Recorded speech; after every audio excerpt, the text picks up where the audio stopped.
¿Qué ondas, muchacho? Arriba las manos, caballo moreno, pelea.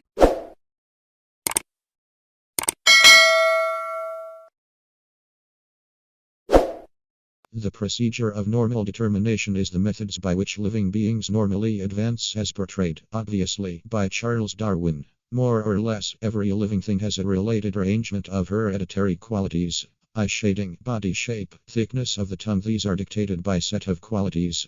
As per the hypothesis of common determination, those attributes generally gainful to an animal categories are bound to be passed on, by temperance of their transporters being bound to endure. In this manner, each specie is continually developing itself. That is evolution 101, and it's the component by which people advanced the phonetic ability to compose things like development 101. So we should return to particular rearing, also called counterfeit determination. It's a specific inverse of common determination, and it totally upsets the reason for advancement. Nature, when in doubt of thumb, realizes what's best for itself. Whenever left alone in a solid domain, a types of pooch or anything would show up at the most ideal variant of itself. In any case, put a canine reproducer in that procedure, messing around with the equation, and you can wind up with some pretty destroyed symptoms. Specific rearing isn't constantly a terrible thing, to be reasonable. However, the things it's done to specific mutts is out and out upsetting, increasingly about that in the blink of an eye.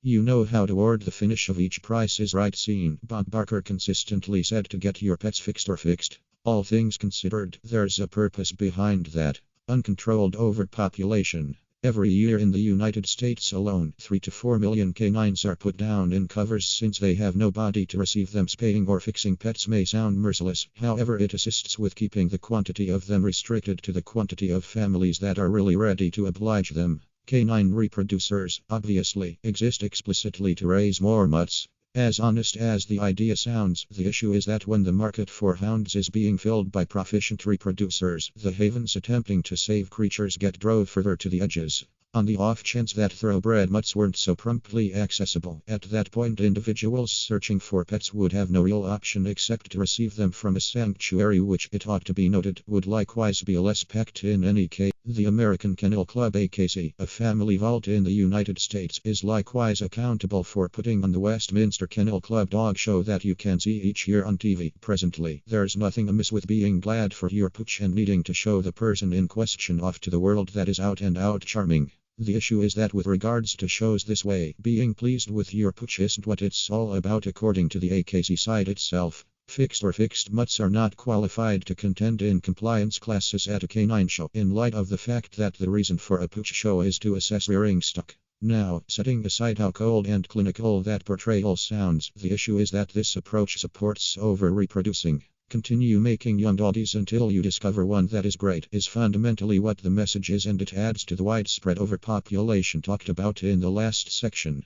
The demonstration of inbreeding is really illicit in numerous pieces of the world, and rebuffed harshly with up to a lifelong incarceration in jail, contingent upon where you are. This can incorporate consensual sex not bringing about a pregnancy in spite of pregnancy being the defense behind disallowing interbreeding in any case. So interbreeding is absolutely paid attention to rather with regards to people, since it can prompt things like Joffrey Baratheon when it comes to hounds. In any case, inbreeding is really supported. It's anything but difficult to make two pooches with great DNA when they share its vast majority. And keeping in mind that this may give the posterity an ideal attribute in any event in appearance, it likewise builds the odds of giving the posterity an effectively avoidable hereditary deformity. For instance, deafness is basic in Dalmatians, and coronary illness is a major issue for boxers. The issue of inbreeding is broad, on account of family libraries like the AKC that limit enrollment to little populaces of thoroughbred hounds. What's more, they are without a doubt unadulterated. An ongoing report demonstrated that a populace of 20,000 boxers had the hereditary difference of a populace of 70. As I referenced, there's nothing intrinsically underhanded about the act of specific rearing. It might be unnatural, by definition, however whenever done appropriately it could be a speedy method to spread the most ideal and most beneficial characteristics all through the variety. The issue is that with regards to thoroughbred pooches, the rundown of wanted characteristics is resolved decently arbitrarily. Take a gander at the English Bulldog, for instance. The official norm, as judged and controlled by kennel clubs, is that they have huge, short confronted heads with expansive and square skulls. This depiction delivers the crushed-looking countenances normally yet not generally found in bulldogs, and shockingly enough, faces like that don't actually prompt solid dogs. Such specific appearance range rearing has prompted a plenty of issues for bulldogs, even the great ones, including malignancy, respiratory sicknesses, visual impairment, and heart issues. They additionally experience serious difficulty conceiving an offspring, which appears as though the sort of thing reproducers would effectively need to maintain a strategic distance from. What's more, that is only one kind of pooch.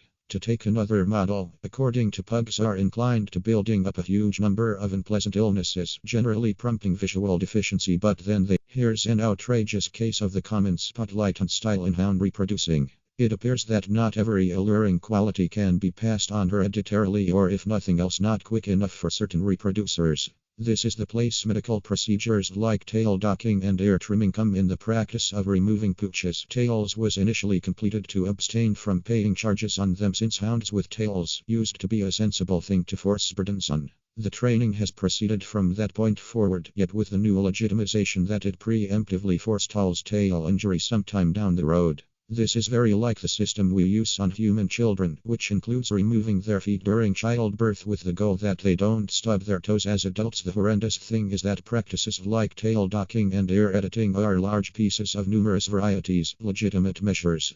The fighter, for instance, ought to have a high docked tail, and an undocked tail ought to be seriously punished. That's from the official site, incidentally. What's more, the story just deteriorates from that point. Most nations have prohibited, or if nothing else limited, the act of tail docking. However, in the United States it's normal, yet as often as possible performed with no sort of anesthesia. All of this is done regardless of the various examinations indicating how valuable tails are to hounds. They help with equalization and expressive gestures, for instance. On the off chance that it's any reassurance, the American Veterinary Medical Association restricts the training. Or then again, perhaps that just compounds the situation, since it gives undeveloped raisers a reason to remove the tails themselves.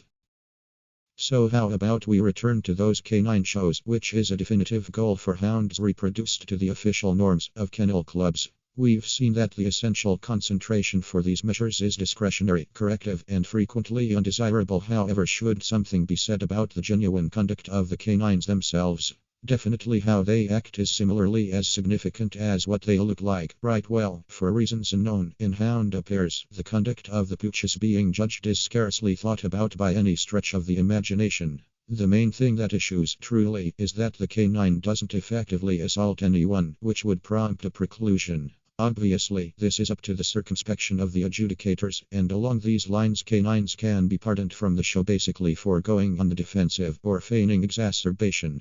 The main genuine, helpful trial of a pooch's disposition is during a piece of the show called fighting, when two mutts are put before one another and should respond in like manner, for example, not in the slightest degree. Also, this is just finished with terrier breeds, incidentally, so for the remainder of them, conduct isn't. The last passage doesn't get to the base of the issue.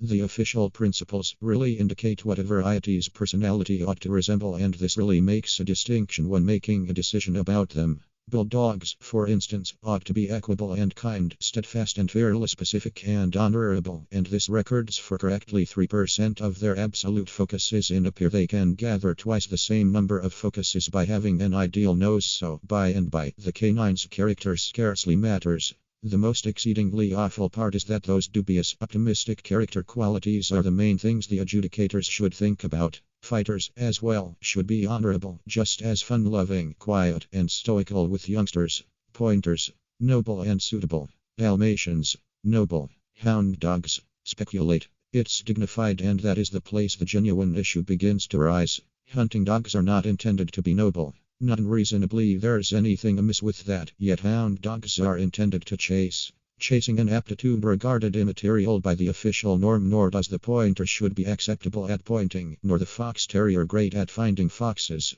The verifiable traits of these and each other variety are overlooked for discretionary beautifiers, and, evidently, the nobility of their bearing the nearest the AKC gets to perceiving mutts' unique utility is by not punishing good injuries from chasing hounds like dachshunds. Which appears to be alright, until you understand that they should get docked focuses for shocking injuries. Here's the arrangement. The AKC doesn't at all consideration about their pooches' well-being. Their one well-being necessity for enrollment is that a pooch be in the know regarding its vaccinations. However, separated from that, the soundness of a given canine is insignificant. In their own words, AKC enrollment implies a pooch, its folks, and its predecessors are thoroughbred. It doesn't demonstrate well-being or quality to be certain. They are only evolved, yet they are giving definitely no impetus for a demonstrate reproducer to deal with their mutts. Truth be told, the AKC nearly appears to be effectively against guaranteeing the nature of their raisers. They utilize just 9 field assessors, who have time and again guaranteed raisers who were imprisoned for creature remorselessness only months later. These obviously remiss well-being measures have prompted some pet hotel clubs separating themselves from the AKC, which obviously reacted by precluding them from demonstrating their mutts.